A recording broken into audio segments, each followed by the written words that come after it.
ಅದು ನಡೆದಿಲ್ಲ. Room number ಸಹ ಹೇಳ್ತಾ ಇದ್ದಾರಲ್ಲ. ನಮ್ಮ ಅದರಲ್ಲೇನು ಆಶ್ಚರ್ಯ ಪಡುತ್ತದೆ. 100 ಕೋಟಿ ಯಾವ ಲೆಕ್ಕ ಬರ್ತದೆ ಅವರಿಗೆ? ಪ್ರತಿದಿನ ಕರೆಕ್ಷನ್ ಅನ್ನೋದು ಜನ ಕೇಳಿದ್ರೆ ಹೇಳ್ತಾರೆ, ಅವರಿಂದ ಮುಂದೆ ಇರೋದು 100 ಕೋಟಿ ಅವ್ರಿಗೆ ಲೆಕ್ಕ ಇಲ್ಲ.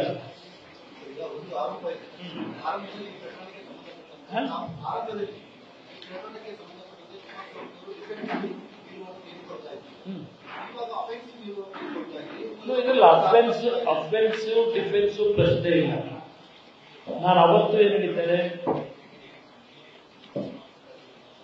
ಈ ನೆಲದ ಕಾನೂನಿನಲ್ಲಿ ಯಾರು ದೊಡ್ಡವರಲ್ಲ. ಮುಕ್ತದಿಂದ ನೀರು ಕುಡಿಲೇಬೇಕು ಅಂತಕ್ಕಂಥದ್ದು ಅವತ್ತು ಹೇಳಿದ್ದೇನೆ, ಇವತ್ತು ಅದನ್ನೇ ಹೇಳ್ತಾ ಇದ್ದೇನೆ. ದೇವೇಗೌಡರು ಮೊನ್ನೆ ಅದನ್ನೇ ಹೇಳಿದ್ದಾರೆ. ಆದರೆ ಸೆಕೆಂಡ್ ಪಾರ್ಟ್ ಇದೆಯಲ್ಲ, ಅವರು ಇವತ್ತು ಆ ಮಹಿಳೆಯರ ಫೋಟೋಗಳನ್ನು ಹಾಕೊಂಡಿದ್ದಾರೋ ನನಗದು ಯಾವುದು ಗೊತ್ತಿಲ್ಲ, ನಕಲಿನೋ ಅಸಲಿನೋ. ಆ ವ್ಯಕ್ತಿಗಳು ಯಾರಿದ್ದಾರೆ,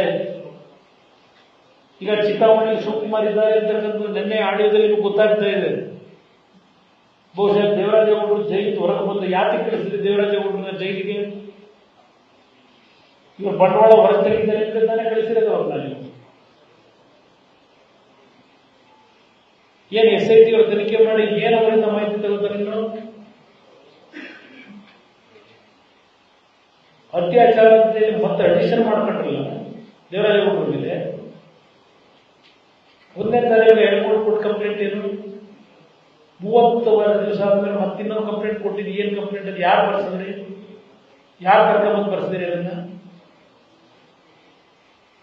ಇದೆಲ್ಲ ಸತ್ಯ ಹೊರಗೆ ಬರಬೇಕು. ಅದಕ್ಕೆ ಬಿಜೆಪಿಯ ನಾಯಕರು ಇಲ್ಲಿ SIT ಮಾಡಕ್ ಸಾಧ್ಯ ಇಲ್ಲ, CBI ಕೊಡಿ ಅಂತ ಕೇಳಿದ್ದವರು.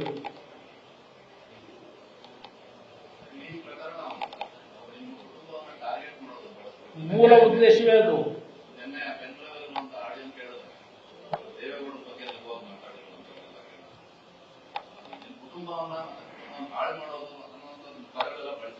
ಇದರಲ್ಲಿ ಸಂಶಯನೇ ಇಲ್ಲ. ನಿಮ್ಗೆ ಹೇಳ್ಬೇಕು ನನಗೆ, ಈ ಕುಟುಂಬದ ಇಮೇಜ್ ಅನ್ನ ಸಂಪೂರ್ಣ ಹಾಳು ಮಾಡಿ ಜನತಾದಳವನ್ನು ಮುಗಿಸಬೇಕು ಅನ್ನೋದೇ ಅವರ ಪ್ರಮುಖ ಉದ್ದೇಶ ಇದೆ. ಯಾವ ಕಾರಣಕ್ಕೂ ಸಾಧ್ಯ ಆಗೋದಿಲ್ಲ, ನನಗೆ ವಿಶ್ವಾಸ ಇದೆ. ದ್ವೇಷ ನಿಮಗೆ ಕೆಲವು ಮಾತುಕತೆಯಲ್ಲಿ ನೋಡಿದ್ರೆ ಗೊತ್ತಾಗುತ್ತೆ. ದೇಶ ಯಾಕೆ ಬರುತ್ತೆ? ಅವ್ರು ನಡೆಸ್ತಿರ್ತಕ್ಕಂಥ ಹಲವಾರು ಅಕ್ರಮಗಳನ್ನ ಹೊರಗೆ ತೆಗೆದು ಅಂತಕ್ಕಂಥದ್ದು. ಈಗ ನನ್ನ ಮೇಲೆ ಹೇಳ್ತಾರೆ, ನಾನು ಇವತ್ತು ನಿಮಗೆ ಹೇಳ್ತೀನಿ, ನಾನು ರಾಜ್ಯದಲ್ಲಿ ಮುಖ್ಯಮಂತ್ರಿ ಇದ್ದಾಗ ಶಿವಕುಮಾರ್ ಅವರ ವ್ಯವಹಾರದಲ್ಲಿ ಏನು ಕೆಲವು ಸರ್ಕಾರಕ್ಕೆ ತೆರಿಗೆ ಕಟ್ಟತಕ್ಕಂಥ ಹಣದಲ್ಲಿ ದೋಖ ಮಾಡಿದ್ರು, ಅದರ ಬಗ್ಗೆ ಅಧಿಕಾರಿಗಳು ಕ್ರಮ ತಗೊಂಡಿರೋದನ್ನು ನನ್ನ ಮೇಲೆ ದೂರಿದ್ರೆ ಏನಾಗುತ್ತೆ? ನಾನು ರಾಜ್ಯದ ಮುಖ್ಯಮಂತ್ರಿಯಾಗಿ ಯಾವುದೇ ವ್ಯಕ್ತಿಗಳ ಬಗ್ಗೆ, ಯಾವನೇ ಒಬ್ಬ ಪೊಲೀಸ್ ಅಧಿಕಾರಿ ಇರಲಿ, ಯಾರೇ ಒಬ್ಬ ಕಾನೂನು ವ್ಯಾಪ್ತಿಯಲ್ಲಿ ಬರ್ತಕ್ಕಂಥ ಆಫೀಸರ್ಗಳಿರಲಿ, ನನ್ನ ಶತ್ರುಗಳನ್ನ ನಾಶ ಮಾಡಲಿಕ್ಕೆ ಅವನು ದುರುಪಯೋಗ ಪಡಿಸ್ಕೊಂಡಕ್ಕಂಥದ್ದು ಒಂದೇ ಒಂದು ಪ್ರಕರಣ. ಯಾರಾದರೂ ಇವತ್ತು ಹೇಳುತ್ತೆ, ರಾಜಕೀಯದಲ್ಲಿ ಇರುತ್ತೇವಂತೆ, ನಾನು ಯಾರಾದರೂ ಒಬ್ಬರ ಬಗ್ಗೆ.